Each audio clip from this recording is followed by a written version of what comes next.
So when we go to break, she's going to come around the other side. She thought she was getting away with this without being on camera. So Johnny, the floor is yours. Let us know what this endeavor is and who you brought with us to visit. Well, I have Philip and Jami. I've known Philip a long time, and I noticed he was into farming. An initiative that I kind of wanted to support, black farming. Okay, so let us, Philip and Johnny, tell us about your journey into farming, because most people don't know a lot about. They know the food when it shows up on their table. They know the food to, the farm to table. People know that slogan. Talk a little bit about being on the front line of the food business, where like bringing food to people's tables. Tell a little bit about your story. Okay. Well, first, I started out. I was in the military police officer in the Marine Corps. I'm not. I was in there. I'm not gonna hold that against you. Oh, nobody's perfect. I Hey, understand. oh, boom! He dropped it. All right, so ladies and gentlemen, that's for all the Marine Corps folks out there. Kudos to you guys. Leaving the service, I exited, having been to Iraq, suffering from post-traumatic stress disorder. I was looking for something to do career-wise. Law enforcement was not it for me. So I started looking at all the other avenues. I worked in sales for a minute, and decided that wasn't it. So turned to something a little bit more natural, and found horses, actually. Horses. Okay. Now he found horses. Okay, so let's go and tell me. Okay, keep going. Sorry.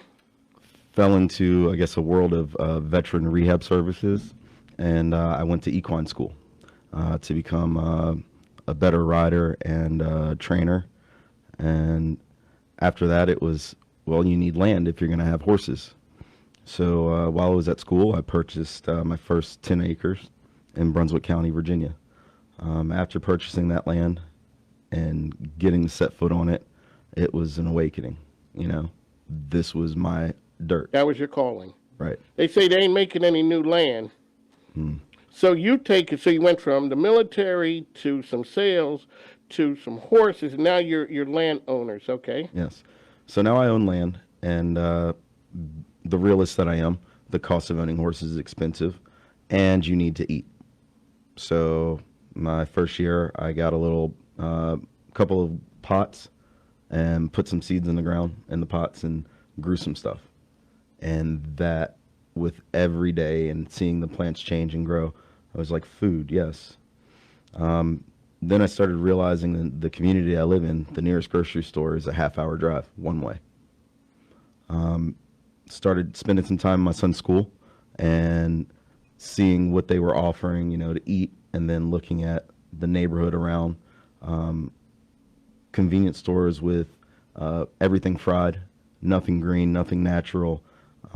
But I mean, you can get a big old soda for $1. Yes, you can. And you can get the pizza for $5. You can get a whole pizza for $5. So this is what we're eating on in Brunswick. And you look at the demographics in Brunswick. Brunswick is 80-something% black.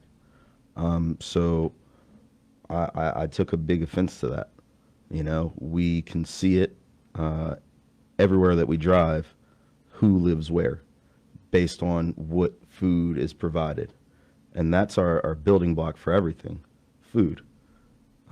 It's associated with your mood. It's associated with your health. And in our community, we have so many underlying health factors that we can barely live. So grow food, put good in you, and let's get good out. Ladies and gentlemen, the program is On the Mic with Mike. See, this is the holistic part of the program. We like to thank the farmers for coming in here, because when you put it that way, we think of food when it's at the market, and then we really think about it when, like, the pandemic was starting to hit, or there's bad weather and there's shortages of it. We don't think about it any other time. Well, people who are not food challenged. So, people who are not food challenged, we don't really think about all of what goes into it. So the time is 1:41. So how does the initiative come together for you guys with the farm, with the brunch, to involve 6335? Because, folks, 6335 is involved in a number of things. You guys are always with the community at 50/50, so providing food for nonprofits and being real champions of the community. How'd you get involved with this effort? So I'll answer that question. My name is Jami, and I'm Philip's partner and wife. And so how this started simply was we saw a problem and we have a solution. If there's a food desert and a lack of food, and we're providing food, and people around us are providing food, how do we make that streamlined? And so Johnny looked up one day, sent an email to my husband, and I responded. So I'm a social worker, and my background is in mental health and community development. So when you go into a community and you see people that are saying to you, I have nowhere to pick up this, or you go into the grocery store and everything looks unappetizing. You wouldn't even feed it to your animals. You're looking at a community that's seen a store for 60 years. And so Johnny had a solution. He says, I have space, and I have the place, and I have the resources. Will you help me connect the people? So if we live in a community with these people that we go into the store and see every single day, we speak to them, we know their names, we are a community. So how do we put into our community what we want to take out instead of complaining about it every day? So in the last 3 weeks, we have hit the ground running. All of the things you see has been done in 3 weeks. So, folks, they've had a ton of time, 3 weeks. 3 weeks. And so the event is this weekend. We're going to talk a little bit about that on the other side of the break. So, Johnny, when you looked around, what was the idea for you coming up with something and reaching out to Phil? Sitting down with different restaurant owners and during COVID, it made me look at some of the companies that really profit off of our industry. I don't want to be political here, but just saying here we go, folks. The industries that profit off of True. our industry not step up and help us. That kind of motivated me to reach out to people that I know that if we were in another situation like this, and let's say we needed food or anything, they will be there for us. Something I can't say for the larger corporations. True, because you guys are on the ground, business owners trying to make it from day to day. A lot of times people don't realize what business owners do, all the things, and whether it's owning a restaurant, a nightclub, or a farm, there's the work that everyone knows and associate with that, and then there's the work that people never even thought of. Right. To take care of how do we make this thing successful. Folks, the time is 1:44. The program is On the Mic with Mike. I'm here with some real game changers who were talking to us about what's going on in the food industry and how we can make lives better, and an event that they have coming up this weekend.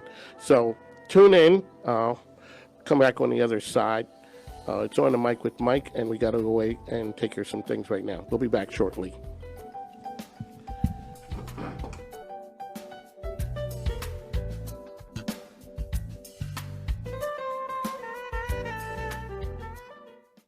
Everybody, I'm Jimmy Stump with Stump's Pig and Pint.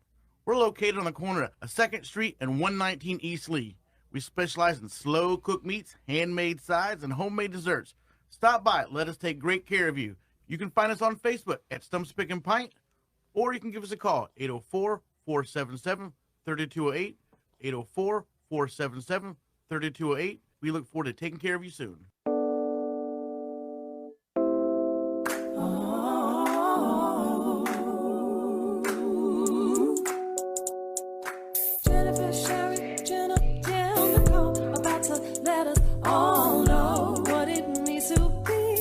Lady in the rich city, eating at the mom and pop spots, shopping at the favorite spots, community together we grow locally.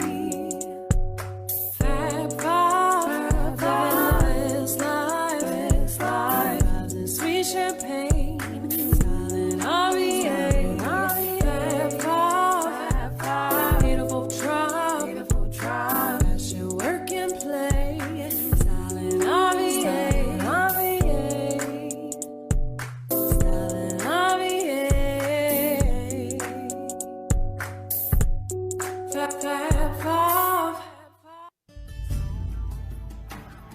Since the very beginning, CEO Magazine has been empowering women to be the chief executive of their lives. Sharon's dream was to create this lifestyle publication that helped women manage the hustle and bustle of their everyday. From hair to makeup and photo shoots to the look of your brand and even messaging, whether you are being featured on our front cover or inside our magazine, or simply partner with us, our team of people go to work for you. You sign up for a complete experience. You can share your story on our social media platform or come and network at one of our events. As CEO, we want to see you thrive, innovate, and create the life that you'll love.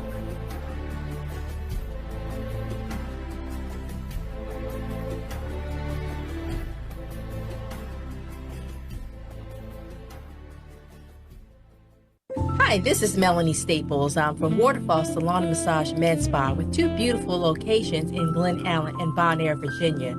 Our business is growing and we're looking for spa professionals just like you. So if you're a mature person that would like to get some extra cash and be a front desk receptionist, or if you are a spa professional who has expertise in waxing or eyelash extensions, or as a master esthetician, we would love to have you. If you are a massage therapist and would love to get the experience of working with a master medical massage practitioner, NASA Staples, Waterfalls is the place to be. Please give us a call at 804-644-4002 or visit us online and to submit your application. We look forward to meeting you. Thank you. Hi, I'm Roby Martin with CBS 6 Eat It, Virginia, and I was just on the mic with Mike, which is AM 820 and FM 92.7. Me, Mike, Marcy, talking about all things Richmond. Tune in, man, tune in!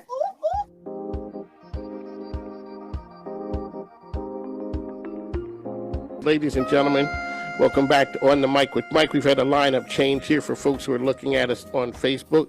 We still have Phil and Jami of Brunswick Ag Farm. Is it Brunswick Ag Farms? Brunswick Ag and Culture. Brunswick Ag and Culture, okay.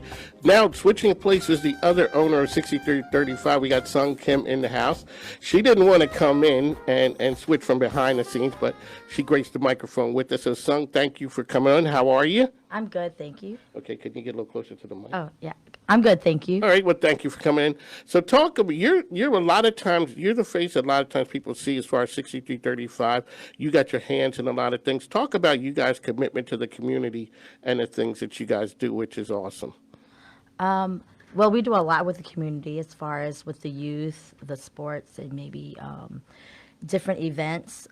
We like to give back to the community. We just feel like you can't be successful unless you give back to the community that you're in. And that's what you guys are known for. So now you guys have a big event coming up this weekend. Johnny was here telling us, so we got Phil and Jami in. And you guys do a lot of things as far as brunches go, but this one has a special feel to it. So this one is really, so Phil and Jami, could you tell us a little bit about what you guys have going on this weekend and how it came to be that, so now there's vendors, there's food, and we've taken food, farm to table, that whole idea, and we're bringing it all to 6335. Yes, very fortunate that we were given the opportunity to come to 6335. I feel like this area is it's a good hub to allow a community to see that there's more community than just them. There's more than just the urban community. There's the rural community, and we are all the same people. I think the opportunity to link those two together and maybe provide vendors from an urban environment and vendors from a rural environment to meet and, maybe develop that entrepreneurial role within their communities and begin to link the community and network it like Johnny and I are doing. So I guess when kids come out to the farm, like everyone's like, oh, I go to the farm and then I get out there. What's the look on the kids' faces like when they get to do the stuff? And you're like, okay, so that it's like we own a farm. I can never say I've never met anybody who owned a farm. Never. Acres. I don't know. I'm from Philly and even the suburbs, but I never met anybody. What's the look on people's face when you tell them you're farmers? Surprise. Yes, I'd say that's the disbelief. It depends on who you're talking to. A lot of people are surprised, happy. A lot of people look surprised, upset, surprised, like surprised, frown, like that's not in your lane. Like you're operating in a different environment than what you should. and it all depends on where you're at and who you're talking to. But for me as a farmer, even simple trips to this feed store can bring about a whole line. It can bring out a different encounter. So Yeah. this is a business show. Really quick, let's talk about the business of farming. We hear mega farms taking, that's what people know. The mega farms is driving out the little farmer who's out there trying to make a difference. What's the hardest part about owning a farm? Equipment, the tools to actually farm. A lot of people don't understand it, and I'm myself in one of them. I don't understand how I farm and get such a little return, but the tractor is $350,000. Okay. And that's a tool that you need every day. So you have to learn to operate within the system, the parameters, which is a lot of subsidies, a lot of dealing with the government and the paperwork, USDA, and things like that. And that's I'm blessed and fortunate that I have an operator in Jami, and that's what she does. So when you go in, the passion is the food and the farm, and then we get down to the business and the nuts and the bolts of it. How much do we hear about what's going on from a political standpoint of tariffs and all that? How does that directly impact you? And we, like you said, we don't have to get on the political side, but what is that? Do you really feel the impact of what goes on when there's policy in Washington and it comes down to you on the tractor? I have to state one political fact. There we go. Statement. Okay. All right. Sonny Perdue said, in farming, you have to get big or get out. And this was last year, I believe. This was right after the new farm bill was implemented. So basically in that idea or that aspect, you don't make a lot of money farming. I'll tell you that. If you did, there'd be a lot more people out here pushing dirt. But farming it's a lifestyle. It's a culture. It is something, it's in my blood. My family, we were farmers. So the business aspect of it has always been, I think, ultimately the wealth, the distribution of wealth, and that the business side of it. Like you have to have a start. You have to have your money in. Back in the day, it was easy to have your money in, that old money, and it just grows in the farm. It's a reinvestment every year. Okay. So if you're not stepping in to farming now with corporate money, you have to be determined to grow. Okay. So here, you guys have the event that's coming up. You're taking what you're doing down in Brunswick County. Now you're bringing it to Richmond. Is there a big community of other farmers who are out there that you guys engage with? Or are you kind of like out there by yourselves? There is a huge farming community, especially black farmers. The issue of the community is we can't communicate. We're not communicating. There is no link to communicate. Like we have apps for everything, but for a farmer, I have to know that Mr. Smith is down the road. I have to know that in the next county, Mr. Johnson sells this and that. And if I don't meet him or nobody in the community tells me he exists, he operates on his own little island and does his own little thing. Cool. So we're going to get back to Sung and Johnny in a minute, but we got to ask you, what do you guys grow on the farm? Now, see, that'd be ridiculous if I had farmers in here and didn't ask them, what do you guys grow? We have a little bit of everything, actually. We're working on our sustainability, so we're growing tomatoes, corn, carrots, squash, watermelon, zucchini. We've got goats, we've got turkey, we've got chicken, ducks. Yeah. Okay. So when you say about sustainability, what exactly does that mean? Okay, so COVID happened. Everything pretty much went to a standstill crawl in March. I wasn't so much concerned about what this year is going to hold and what next year is going to hold because I have everything I need on my land to grow food again next year and the year after. I have my animals, keep my animals healthy and alive. I have the animals to produce more animals. I have the land. I keep the earth clean. I don't poison it. I have that earth for as long as I can maintain it. And that is comfort, and I will pass that to my kids, and I want to teach that to everybody in the community because when you have that, you're stable. Okay. So we have Jami and Phil from Brunswick Ag and culture. Ag and Culture. I'm going to get that. We have Sung and Johnny here. So, Johnny, come on back in and let us know. So the event is coming up this weekend. Give us the details on it. Details, we will have black farmers as vendors.